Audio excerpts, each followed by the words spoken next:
patriarchal structures that are entrenched in debate space. Listening is the only way to stand in solidarity with the groups that are oppressed here in the community, which is important. The PMC is going to be a 7-minute speech that takes a critical step to stand in solidarity with resolution by questioning forms of oppression within this debate space and listening to the marginalized voices. That's the framework. First is that of Levinas shell. 8-point. This is the face of the other. The other is when we encounter other people, we encounter people personally and with their experiences. We don't just encounter them in a physical, aesthetic way. 2 is that of the face. This is not just basically aesthetic, but this is in their living presence. When we come face to face with an individual, we don't just interact with them on an aesthetic level or on a verbal level. We interact with all of their experiences and all the struggles that comes with them because these are inherently invited to us as individuals. The 3 is that because of this, we are also confronted with the other's vulnerability. 4 is that we'll never be able to fully capture conceptual of one's presence, and fundamentally to our way of being with others, we have to fully meet with them on the face-to-face level, which means the B point, which is face-to-face. What is that? It's people are responsible to each other on a communication stance. 2 is that this installs proper representation of others. 3 is that the ethical relations comes prior to all ontology, which is something that Levinas calls neontology, which is basically the idea that our ethical relations with other people come absolutely first before ontology and before other ontologies. C is that the face of the other. Face of the other basically is that we have to have resistance through the recognition of vulnerability. The one in this is that the human condition is absolutely fragile, which is why it's important to expose our privilege. 2 is that one can never interrogate the system without first interrogating the face. The 3 is the meaning is grounded in ethical experiences. We have to interrogate debate as a specific side of privilege, and we have to expose debate as a vulnerable state, which leads us to the point of women in debate. We can only speak for women in debate because JC and I identify as 2 white women, which is why we're specifically going to be talking about women in debate here. A is that women are constantly pushed out of the debate sphere. Specifically, the little one in this is that 60% of top NPTE teams are all man teams, whereas only 15% are all women teams. NPTE is basically the bracket of where people are supposed to do well, and it's basically saying that if you go to NPTE, you're automatically the best debater, yet women are automatically pushed out of this sphere. The 2 in this is that the top speaker awards at NPTE go to a man 2/3 of the time. 3 of this is that specifically at an NPTA level, 2/3 of NPTA champs have been all men teams. Women are obviously pushed out of this. 3 is going to be that of solidarity.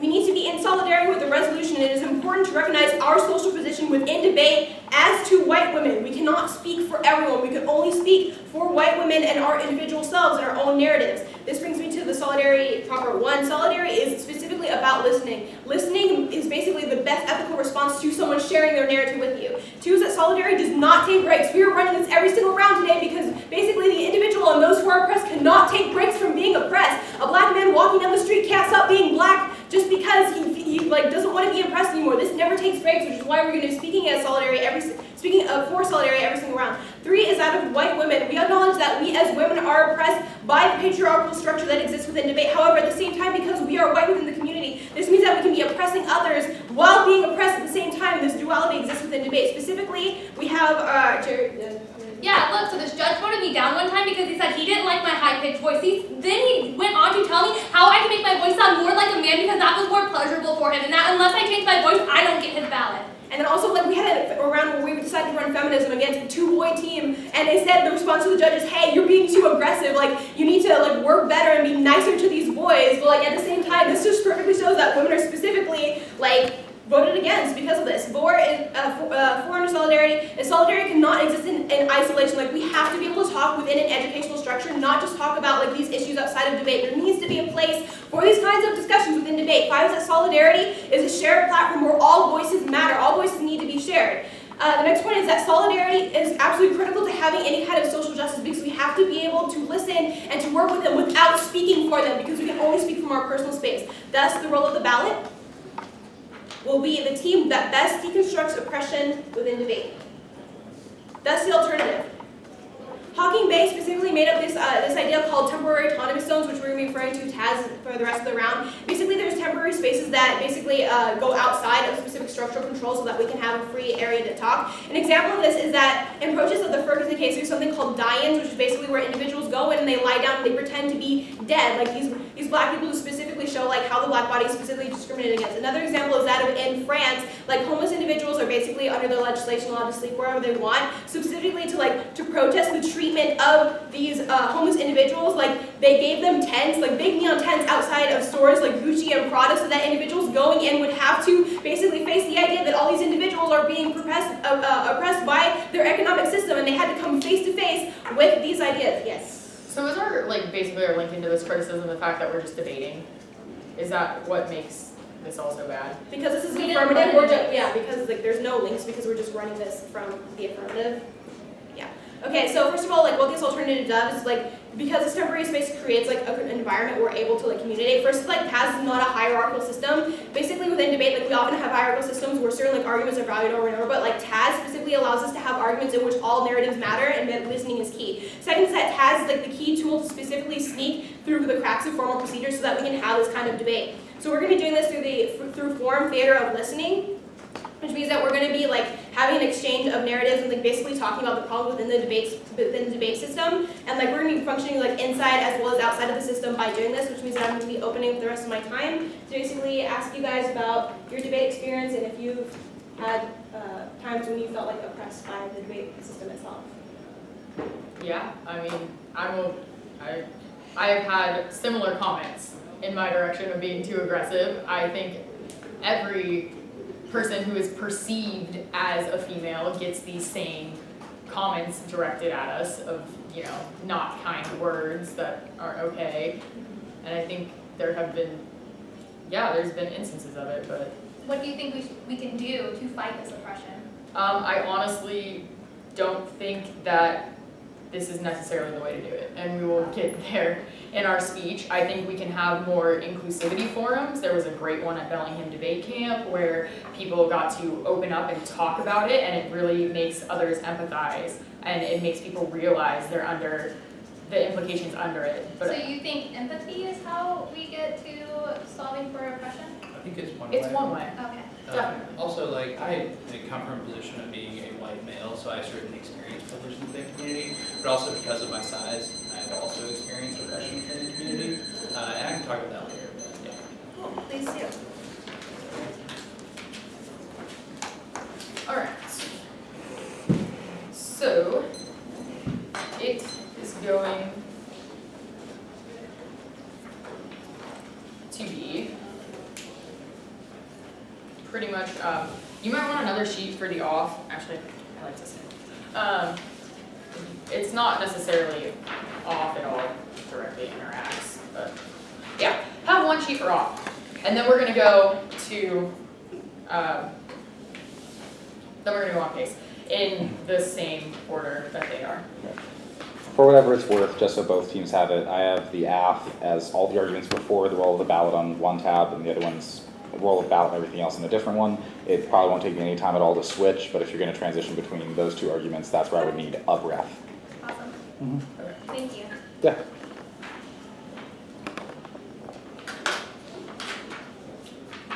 The first off case here is going to be the disadvantage of the gift. The one is that if you don't, you can't just vote for people because of the, sorry, never mind.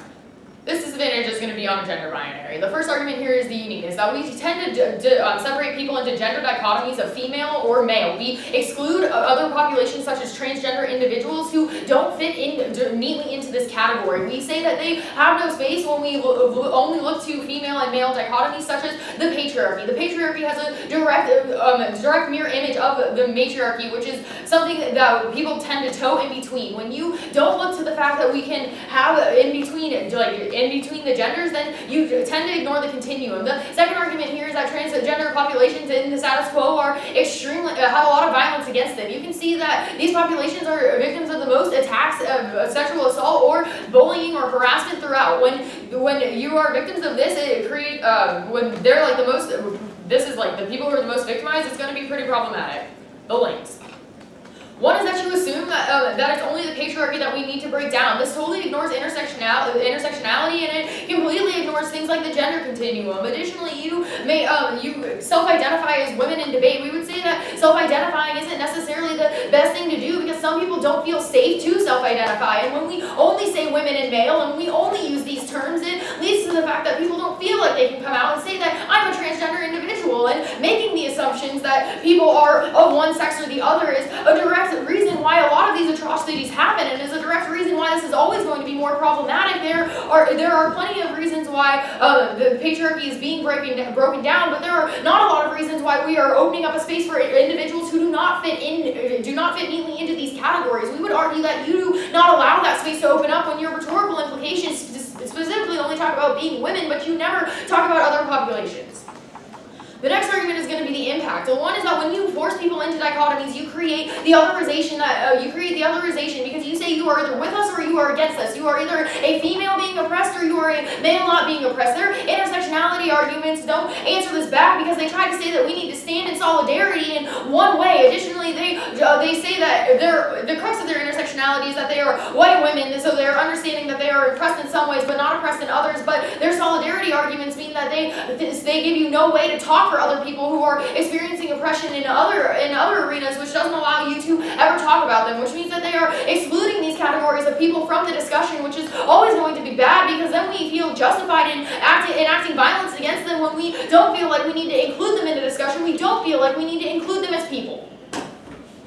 Going on to the top of their case.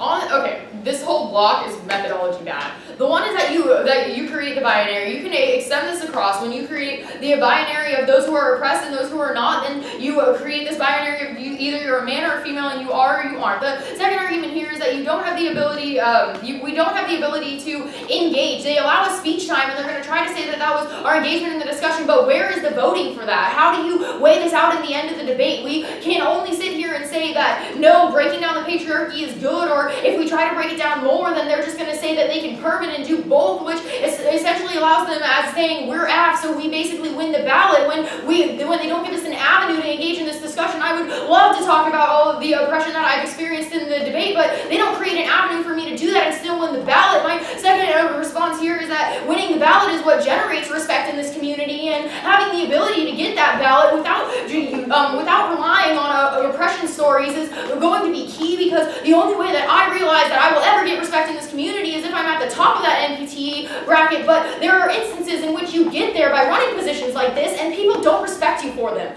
You can look specifically to last year's NPTE where Lewis and Clark ran a position very similar to this, but just a performance version of it, where a lot of people in the community said that they shouldn't have respect because they ran this position. That is especially harmful, especially because these women, they earned their right to be in that position and they won every single round on that position and debated their asses off, but were told in the face of the community that it wasn't good enough because they didn't engage in straight up debate. Just proves the fact that you are never going to be able to actually break this down if we don't allow for people to engage in the debate. People will walk out of the room and say that you didn't allow an engagement, which is the only reason why you win the ballot. It is specifically bad to do this because we all need to be able to debate against each other in an arena that allows access for the negative, so that way we can all generate the respect that we're trying to get. Both sides.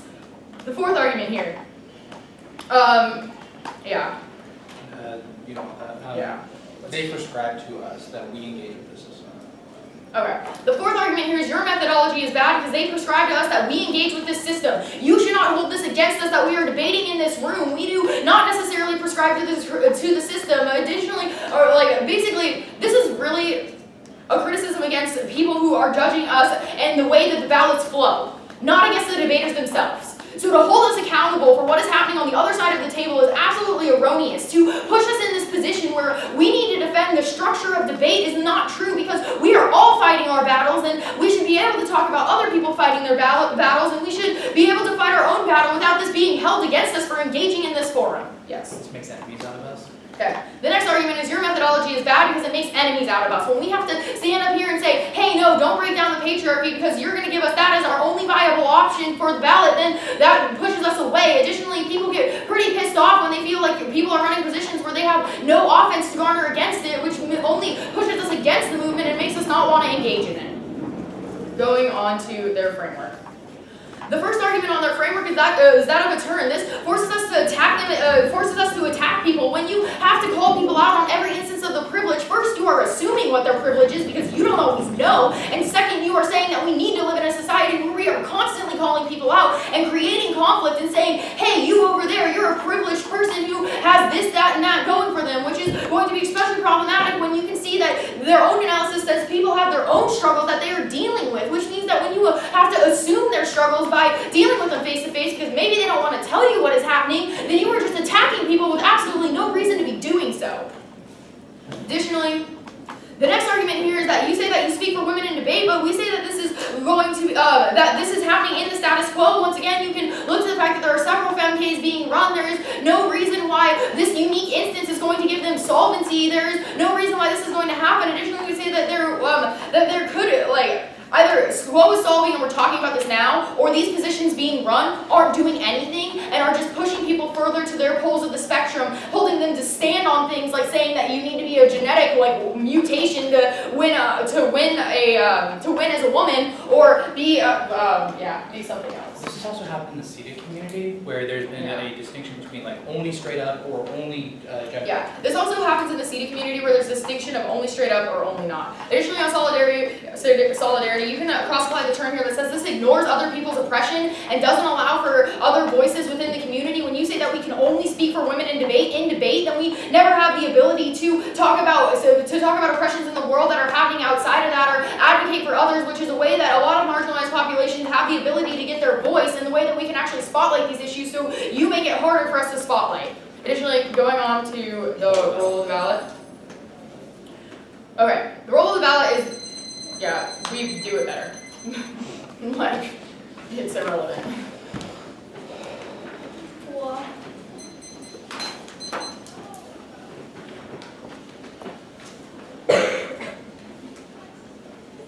I'll do an overview and go to the gender binary, then method bad, so pretty much in order. Whole thing.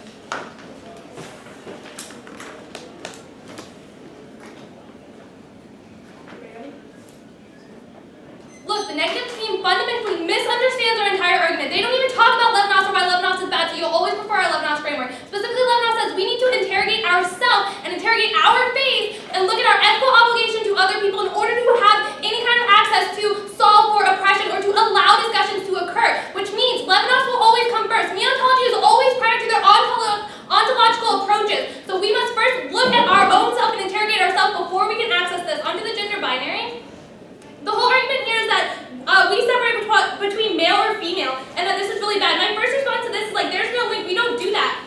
Specifically, that one, you don't acknowledge that we attack debate patriarchy. Debate patriarchy is the one who creates the binary. They're the ones who are responsible. We attack this. The second response to this is this is key to stopping forms of oppression like this. Their next response is that the patriarchy is a mirror of the matriarchy. We're not excluding any other forms of oppression. We're just saying that this one is particularly bad. The next argument is that transgender has violence against our system. My response to this is look, we use percentages. We say over 60%, less than 50%. We have acknowledged that there may or may not be transgender individuals, people who may not identify as women or men. We understand that we're not forcing people to identify. My second response to this is by attacking the patriarchy. We actually solve back for this. You say that there's a gender binary, but if we're able to talk about these issues and talk about how there's this gender binary in debate, then we're able to solve back for it. Only through discussion, only through listening, through oppressed and marginalized voices can we solve back. My third response is we don't make people identify. We don't say you have to identify as a man or a woman. My fourth response is debate is the binary. We acknowledge the binary, therefore we try to stop it. We try to break down this lens. Lastly, just because we're highlighting this does not mean we're contributing to it. The next argument on the links is that we assume that only patriarchy is the only oppressor. Look, we say patriarchy is a problem. Debate patriarchy is a problem, but nowhere do we say that they are the only oppressor. We say that we must break down debate patriarchy in order to gain certain points of solvency. Nowhere do we say that we're going to gain all of the solvency. But this is a damn good start. The next argument on the links is that you don't allow a space for others. Literally, that's what we do. You fundamentally misunderstand our whole entire position. We say people don't have a space in debate to talk. Specifically, me and Christina were told we can't run this argument, that we don't have a space here. We open up the forum so we can have a space, so you can have a space, so everybody in this room can have a space. We literally do what you're criticizing. Onto the impacts, they say that intersectionality can't solve back. There's no way to talk about other people, and we exclude other. Look, we don't link to this. We're not excluding anyone. Secondly, Bell Hooks is the one who says that these different movements should go hand in hand with each other. So not only are we fighting the patriarchy, but we're fighting every form of oppression. We also understand we can be the oppressor and the oppressed simultaneously at the same time. Extend that framework argument argument. We can do this at the same time, being like, this is an issue. We can also be the problem. But only by sitting here and talking about this can we identify where we're the problem or we're contributing to the problem. On to methodology bad.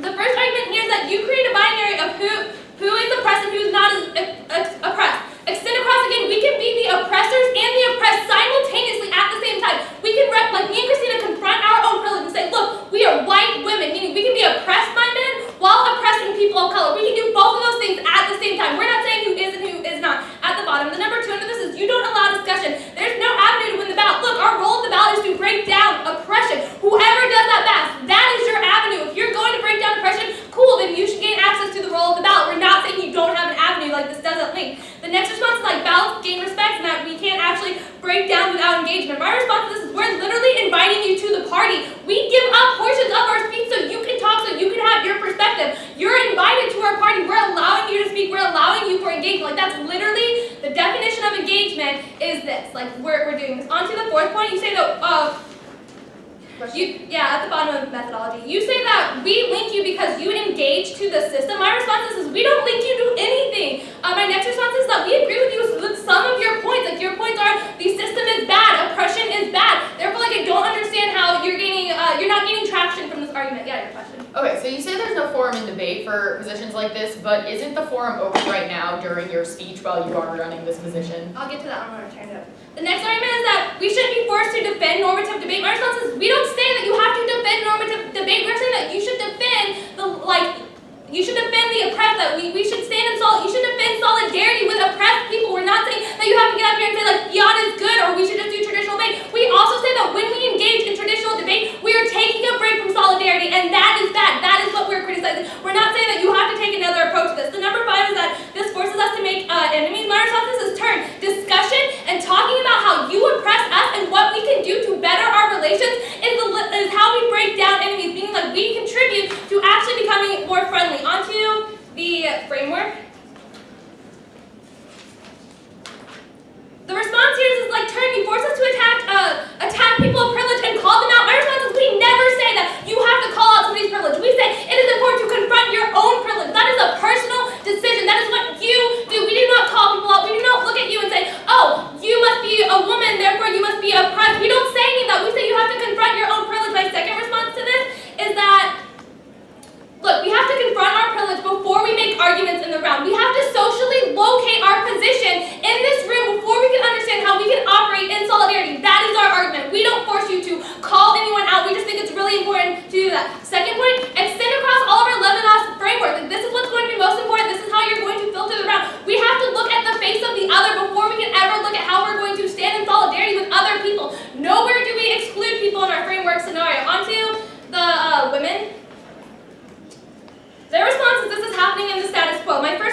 specifically, I would like to talk to the judges. Can you tell me, like, what kind of issues of oppression have you seen in debate as, like, a coach and a judge? Have you seen any? Many and several. Mostly while writing the argument that we ran last year when Lewis Clark won the NPTE with our female team, and the reaction the community had to those two women and all of their accomplishments was rather revealing, I think. That's awesome. I'll say, even though I'm stealing, this is judge prep time or judge speaking time or something like that, I'll say that there's been a lot of difficulty on the recruiting side of things more than anything else, because the debate game tends towards a more antagonistic way of framing, literal arguments. That doesn't seem to be attractive at either the University of Pittsburgh or Miami University or UT Tyler and places. So it's been, an uphill struggle finding those folks who are very confident and okay with embracing that, way of clashing and conflict. So that's the concern that I've seen most. Thank you. I'm going to be going down the case debate, and it's essentially going to be straight down the LOC order, but I'll make sure to signpost between the arguments that I'm going for, and then we'll talk about that. Right.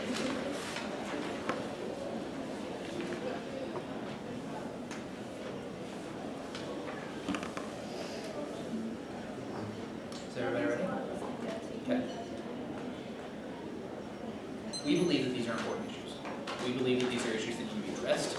We think that the way that the affirmative has approached this and the way that they have opened this discussion is problematic, leads to violence, and forces us into a position that is not comfortable. Looking to the case, looking to the line by line. The first argument I want you to look to is that you created a binary between the oppressed and those who are not oppressed. The entirety of the PMC talks about the way that the male body and the way that males in the community have forced women to the periphery and have forced violence upon them. Our argument is that this ignores the intersections. This ignores how individuals experience oppression not just as a male in the community or as a female in the community, but rather how a black male or an individual from a community college experiences violence. Our argument is that the way the PMC has framed this discussion is problematic. It ignores the way that these intersections function. This means that intersectionality should be the way that you view this. That the way that this has to come, that this is a methodological disadd to the affirmative. That the way that they approach this, the way that they construct this, is highly problematic. Our argument is that when this happens, it leads to violence against individuals. You can look to the second wave feminism movement as an excellent example. That when you create these binaries, when you create the ideas that only the certain individuals are able to speak, it creates fraction within your movement.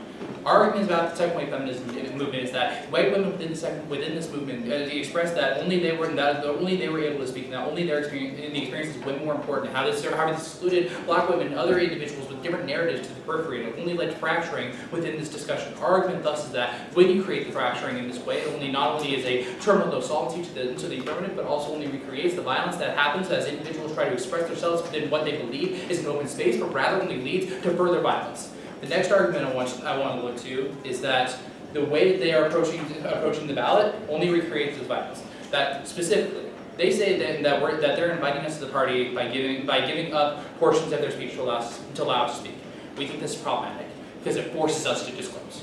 It forces us to say not only our identity, but it forces us to talk about oppression that maybe we don't feel comfortable with. We think this is a highly private thing. That introspection oftentimes is ways people engage, not only with the oppression they've dealt with, but the way they oppress other people. By opening up the forum in this way, we said it forces us to have this discussion. Literally, the PMC. I'll take your question. But if we didn't, then they would just attack us. Exactly. If we didn't want to speak, we just remained silent. They would attack us by saying, "Oh, you're just engaged in the same normative structures. You're still engaging in the policy." Our argument is that this makes it so that, say if an individual who is homosexual and hadn't come out to his parents, hadn't come out to his community, was forced to discuss how he experienced that oppression, that is forcing an individual that's highly psychologically violent. That it forces the same kind of violence that you experience. The next argument I want to look to is the prescribing arguments. That the way that you prescribe upon us, the way that you think that we view the debate. You say that we can't take breaks from solidarity. However, our argument is that because you spoke first is not a reason why you should win. Our argument is that the way that you engage with this shouldn't be a reason. You don't provide a single reason why specifically voting for you is good. You prevent us from becoming allies to your movement. You prevent us from actually engaging with the mechanisms that you talk about. This also very well with the argument that there are forums outside of the specific debate round, that there are community discussions after every round where people are talking in circles, talking about arguments, talking about the way the depression happens in the community, but also that there are inclusivity forums, things like the Bellingham Debate Co-op, that there was a 3-hour discussion about inclusivity within the community and how that generated further discussions and what led to more interactions, the way that depression happens, the way that we view this discussion. Additionally, Quick question. you can look at the fact that this will lead to community backlash. I'll take you at the bottom of the sheet. This only leads to community backlash. This goes with our argument that you make enemies out of us, that we have to come up with the arguments to respond to your position as opposed to trying to be allies to it, that you prevent us from being able to have this discussion by trying to win the ballot. Our argument is that the attempt to only win the ballot not only calls into question the integrity of the movement by individuals in the community, but additionally how this only causes more violence. You can look at net benefits here. I think Nick Robinson had an excellent discussion about this when he brought up the discussion that the way in which this argument sometimes functions, that forces us to come up with ways in which this is bad, and it forces us to attack you as an individual. That yes, we should have our individual discussions, but it prevents us from actually being able to do this. You can look to Lewis and Clark as an excellent example. But there's backlash in the community as a result of this. We say that you either are forced that sometimes you can be forced into a position where either the integrity of your discussion is called into question, or that you can never actually engage. I'll take the question. Okay, so you said that our methodology is bad and you don't like our alternatives, so then what do we do to try and fight oppression here in this debate room? We've had we defend the inclusivity forums, we defend outside discussion. We think that issues of oppression can be discussed in this position. We think that the way that this advocacy approaches it is problematic. So Looking to the We framework. debate and we win respect for Yeah. winning debates. Looking to the framework / ballot, I guess. Where is all this stuff? There we go. Additionally, you come to the fact that this means that there's no way that the affirmative action is able to create and break down the oppression that they talk about. They say that role of ballot is one in which they are able to break down oppression. However, when you prevent individuals from joining your movement, you prevent us from actually being able to engage in the mechanisms you talk about. It means that there's no ability for us to be able to engage that. This means these are methodological disadvantages to the affirmative advocacy. It means that they don't meet for their own role of ballot arguments. It means the affirmative necessarily is bad. It means you can vote or the negative based on these argumentations. Good. Yeah. This end.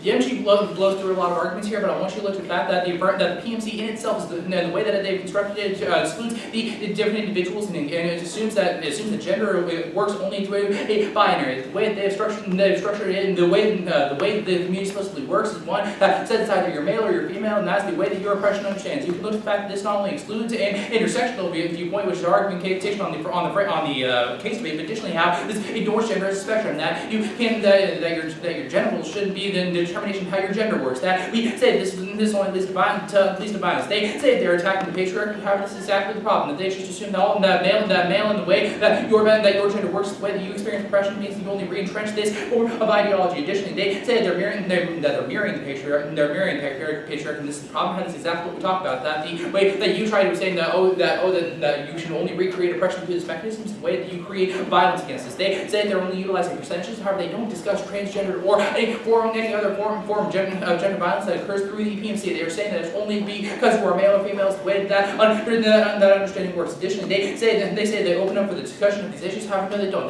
They're trying to explain that they try to open up the discussion only for their population, for their understanding, their viewpoint. Our argumentation is that this not only forces individuals to periphery, but additionally leads to violence. You can look at the second feminism arguments as an example here that this is what leads to the same form of violence. Additionally, they say they don't force identification. However, how you can't based on their discussion, you can't engage with this discussion unless we identify who you are. The MG says multiple times that social identification, the interrogation itself, is what leads to this. However, our argument is that the public interrogation in this way is what leads to violence and only leads to the re-entrenchment of this understanding. Additionally, they say that they acknowledge the binary, however, and the highlighting doesn't contribute to it. But this is exactly the problem: is that they construct it in the same way as they've been only being re-entrenching it.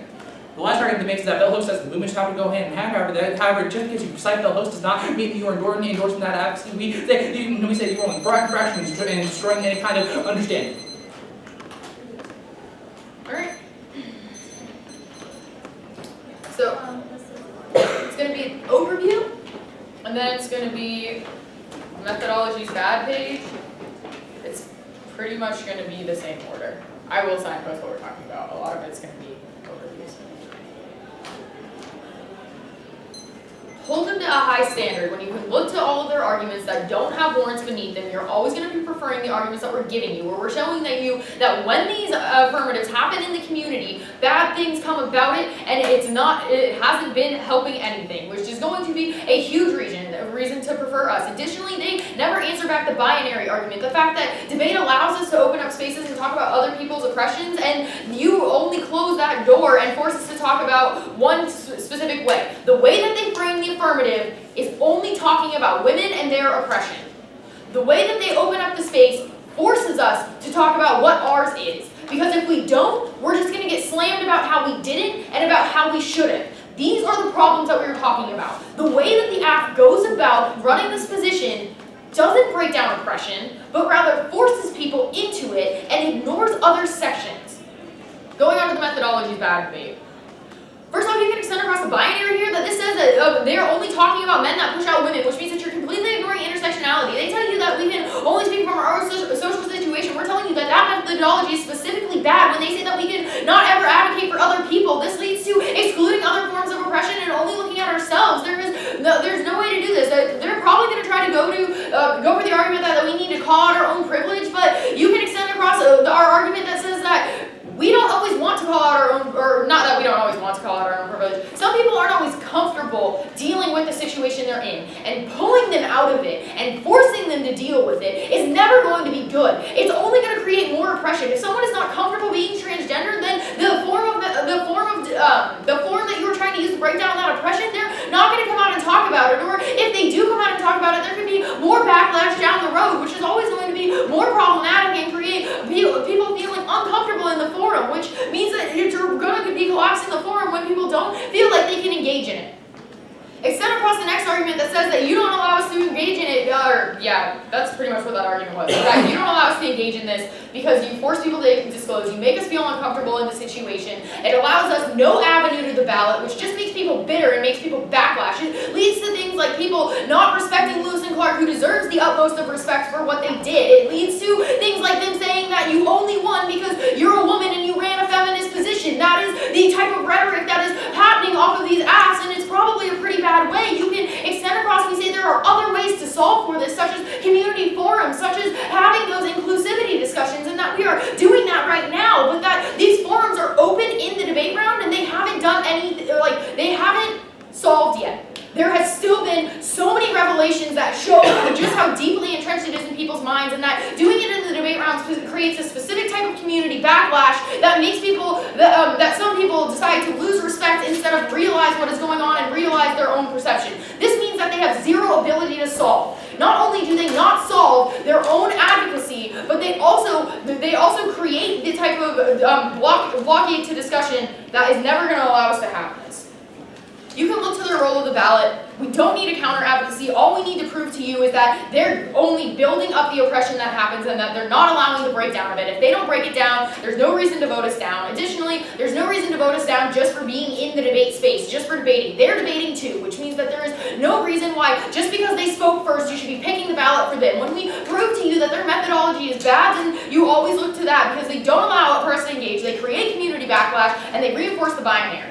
You can extend across the transgender arguments that they don't allow for intersectionality. They say that we need to stand in solidarity, but they don't do that. They only continue to talk about female oppression. They never talk about other forms of oppression, which means that you're not making movements go hand in hand, but you're prioritizing one movement over the other, which is going to be the most problematic and lead to the logic of genocide that deconstructs societies.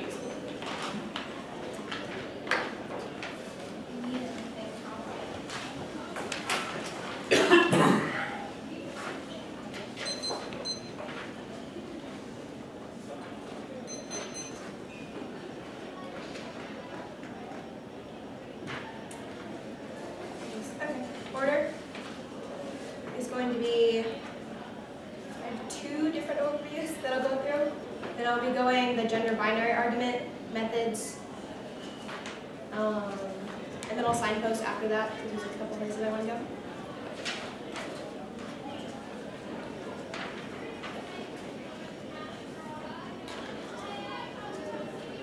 Doable? Look, they're making some really smart arguments here, but they're totally fundamentally misunderstanding our method. The goal of our method is to offer a unique space to talk about structural issues within this space. You give no alternative to solve back for gender binaries and other structural issues that we discuss. This is the try or die scenario of the affirmative. We offer an intersectional approach to opening the space to anyone within this room who specifically wanted to share their narrative. We are only able to share our own narratives as two white women. We don't force you into our space. You misunderstand. We simply suspend the normal rules of debate that says that we cannot talk about this issue. Normal guidelines of debate say you have to absolutely be resolutional and here and only talk about the resolution. The goal of this form of methodology is to allow all voices to be heard on issues that are specifically prevalent within the parliamentary debate system. Second, is that the only offense that the negative has is that we create gender binaries and we don't deconstruct oppression. Listening is key to bearing witness to any oppression and being able to respond to these issues, which is why listening is going to be the prior question, which goes fundamentally unresponded to throughout this debate. Listening consciously is essential to social justice. We give spaces for the marginalized to articulate where they've been wrong and how to help, specifically within the debate space, and even as so far to talk about in-round problems, which is why JC and I shared our narratives of horrible things that happen to us within the round, which is why this needs to be talked about within the round, not just in other forums that are outside of debate. We need to start here first. The debate space is key because you cannot walk away. You have to listen. Yeah. The argument that the oppression happens in round, which makes talking about it in round the only way to solve, is new. I mean, if you look to our narratives, like, our narratives are specifically like a harm scenario, saying like these horrible things happen to us in debate. And if you look to our alternative, like solvency, we're just talking about how like talking about these oppressive issues like solves for that. I also put that link onto their gender binary. Yeah, there's also a link on the gender binaries. Sure, it's under consideration. Yeah. Okay. Okay.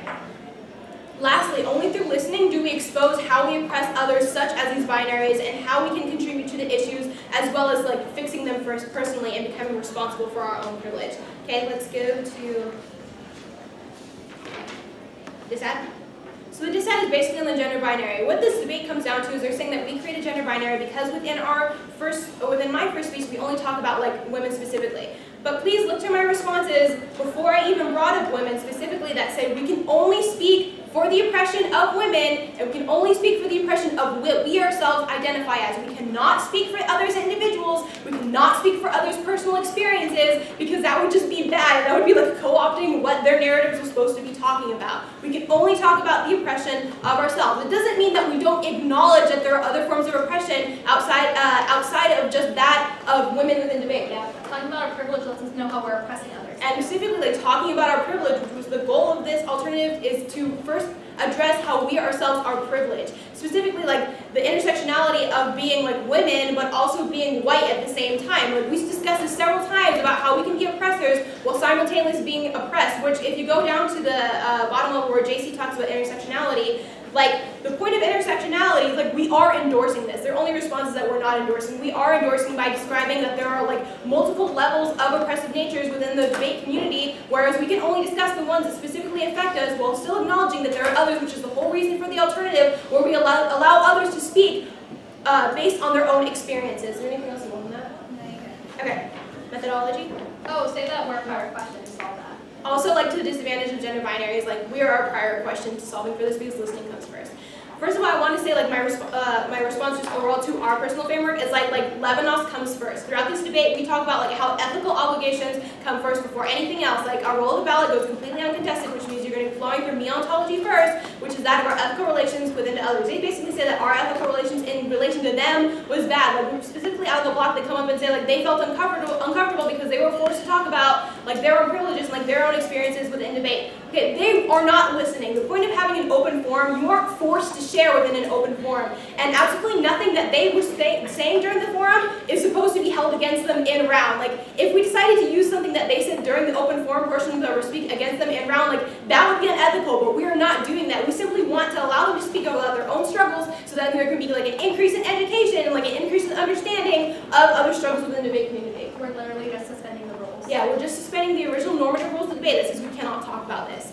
specifically going down to the methodology bad argument, which is basically just like a restatement of their binary, and they're saying basically like talking about like how they know what avenue to win the ballot, and just all the other arguments. You can respond to specifically on the philo when like they're saying that then we make enemies of them. Just flow across like JC's turn, where she says like discussion and compares discussion of like our various experiences in debate actually breaks down this hierarchy. Now specifically, go with the alternative. Okay, actually roll a ballot. Like they try to tag a disadvantage on the end that's saying like they're preventing individuals from joining our movement. Like the whole point of having this open forum within the alternative and having territorial autonomous zones is to have everyone interacting and everyone involved as much as possible within this discussion.